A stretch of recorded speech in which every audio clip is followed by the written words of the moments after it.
Last week కాకుండా అంతకుముందు week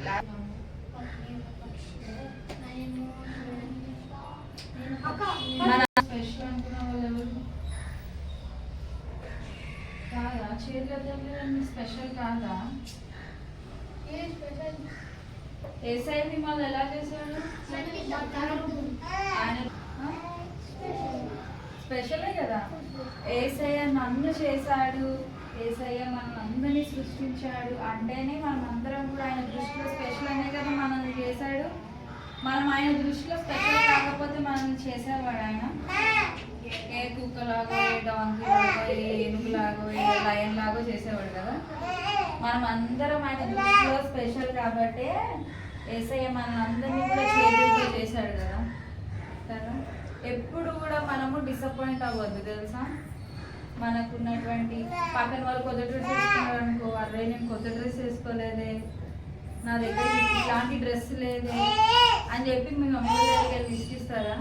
విసిగించద్దు కదా.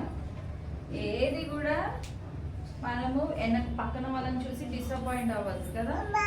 లాస్ట్ వీక్ చెప్పాను కదా, ఒక లావుగా ఉన్నారనుకో, చక్కగా వాకింగ్ చెప్తున్నారు, ఇంత సైలెంట్గా కూర్చున్నారు, మరి నేను ఎందుకు ఇట్లా అలర్ట్ చేస్తున్నాను ఎప్పుడన్నా అనుకున్నారా?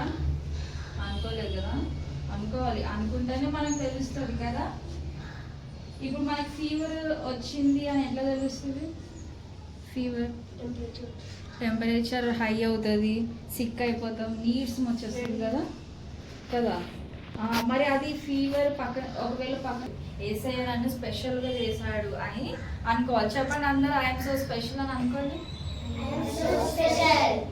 గట్టిగా చెప్పాలి, ఐఎమ్ సో స్పెషల్.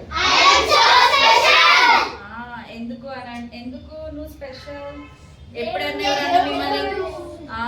ఎప్పుడైనా మీ ఫ్రెండ్స్ అరే ఏంట్రా నువ్వు, నీలో ఏం టాలెంట్ ఉంది, నువ్వు ఏంటి అంత గొప్ప అని అన్నారనుకో, I'm so special in my lad కదా. ఏసై నన్ను ఆయన చేతులతో చేసుకున్నాడు కాబట్టి నేను స్పెషలే కదా అని ఏం చేయాలి? మీ ఫ్రెండ్స్కి చెప్పాలి నీలో ఏముంది కదా. అట్లా ఎందుకు అని అంటే మనం ఏసై దృష్టిలో స్పెషల్ కాబట్టి మనం ఎప్పుడు కూడా ఎవరిని కూడా మనము డిసప్పాయింట్ చేయకూడదు. ఎందుకంటే వాళ్ళని కూడా ఏసయ్య ఒక ఆలోచన, ఒక ఉద్దేశంతోనే ఈ భూమి మీదకి నడిపించాడు కదా. వాళ్ళని కూడా దేవుడు మనకులాగే చేశాడు కదా. మరి దేవుడికి కూడా వాళ్ళ దృష్టిలో వాళ్ళకు కూడా దేవుడు ఒక ఆలోచన పెట్టి ఉంటాడు కదా. వాళ్ళకి ఏదో ఒక టాలెంట్ ఉంటుంది, ఆ టాలెంట్ని ఏం చేయాలి? బయటికి రప్పించాలి, ఏమున్నదో అని తెలుసుకొని నడిపించాలి. అట్లా చేస్తే మనం అందరం కూడా దేవుని ప్రేమలో ముందుకెళ్తాం. ఓకేనా?